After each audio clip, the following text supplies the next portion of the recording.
আমাদের বাসার ছোলা ভুনাটা একটু স্পেশাল। অনেকে অনেকভাবে ছোলা ভুনাটা রান্না করে থাকেন, তবে আমরা সবসময় এভাবে করেই পুরো রমজান মাস ছোলা ভুনা করি, যেটার স্বাদ সত্যি অনেক বেশি হয়। যারা নতুন আছেন তারা এই রেসিপিটা ফলো করতে পারেন। যদিও ছোলা ভুনা একটা কমন রান্না, তো এই ছোলা ভুনার জন্য প্রথমেই আমি 2.5 কাপ পরিমাণ ছোলা নিয়ে নিচ্ছি। এবার দিয়ে দিচ্ছি পরিমাণ মতো পানি দিয়ে আমি ছোলাটাকে 4 থেকে 5 ঘন্টা ভিজিয়ে রাখি। ছোলাটা যদি সরাসরি রান্না করা হয় তাহলে এটা সিদ্ধ হতে অনেক সময় লাগে এবং ভালো মতো সিদ্ধও হয় না, তাই এটাকে কিছুক্ষণ ভিজিয়ে রাখতে হয়। আমার ছোলাটা ভিজে একদম ডাবল হয়ে গেছে এবং সুন্দর মতো ভিজেও গেছে।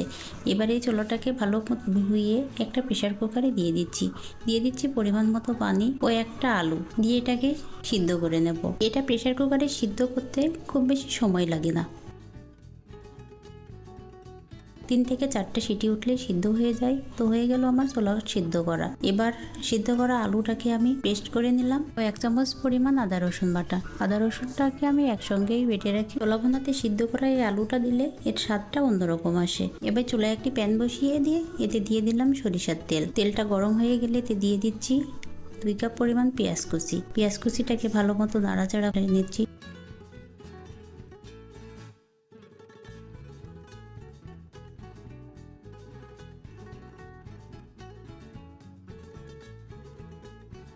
হালকা ব্রাউন কালার হয়ে গেলে দিয়ে দিচ্ছি সামান্য কাঁচামরিচ কুচি ও 2টো এলাচ। এবার 1/4 চামচ হলুদের গুঁড়া, 1 চা চামচ মরিচের গুঁড়া আর 1/2 চা চামচ দিয়ে দিলাম জিরার গুঁড়া ও গরম মশলার গুঁড়া। এবার এতে দিয়ে দিলাম আগে থেকে সিদ্ধ করে রাখা আলুটা। আলুর পেস্টটা দিয়ে এটাকে নেড়ে চেড়ে মিশিয়ে নিব।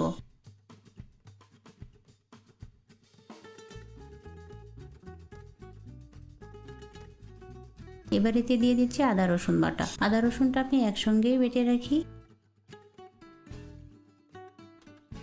এবার এতে দিয়ে দিলাম গরম মশলা দিয়ে আবারও ভালো মতো নেড়ে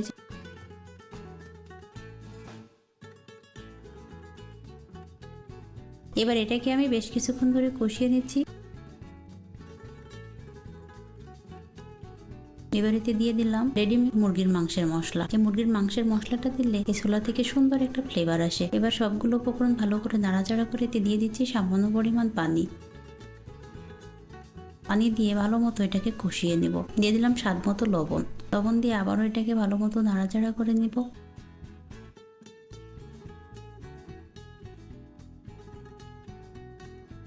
এটা কষানো হয়ে গেলে এবার এতে দিয়ে দিচ্ছি সিদ্ধ করে রাখা ছোলা দিয়ে এটাকে আমি ভালো মতো নাড়াচাড়া করে নেব। এটাকে অনবরত ভালো মতো নাড়াচাড়া করে নিতে হবে। সবগুলো উপকরণ ছোলার সাথে ভালো মতো মিশিয়ে দিতে হবে। যদি মনে হয় মশলাগুলো ভালো মতো মিশছে না, তাহলে এতে দিয়ে দিতে পারেন সামান্য পরিমাণ পানি। ভালো মতো নাড়াচাড়া করে দিচ্ছি।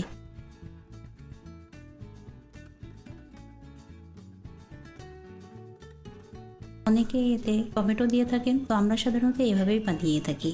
এরকম করে ছোলা রান্না করে নর্মাল ফ্রিজে রেখে 3 থেকে 4 দিন খাওয়া যায়। তো আমি একবার রান্না করে নর্মাল ফ্রিজে রেখে দিই এবং এটাকে 3 থেকে 4 দিন এটাই খেয়ে নেই। এবার এটাকে সার্ভ করে নিচ্ছি। এভাবে করে ছোলা ভুনা করলে আপনি প্রায় প্রতিদিনই খেতে পারবেন এবং 2 থেকে 3 দিন নর্মাল ফ্রিজে রেখেও খেতে পারবেন।